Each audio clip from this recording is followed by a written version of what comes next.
के गर्नु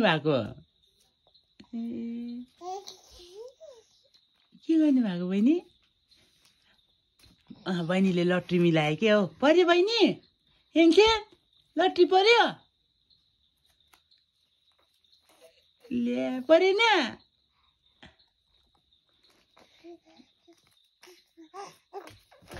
ले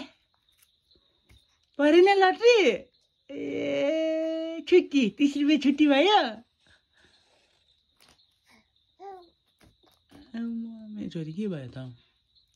आज आपालाई देखेर दिनभरि है बहिनी आपाले त बहिनीलाई बहिनीको म्यानिपोको पेन्ट न्यान प्रो 2 किन्नुको लागि कमाउनु गएको थियो नि त बहिनी ड्युटी बहिनी थ्याङ्क यू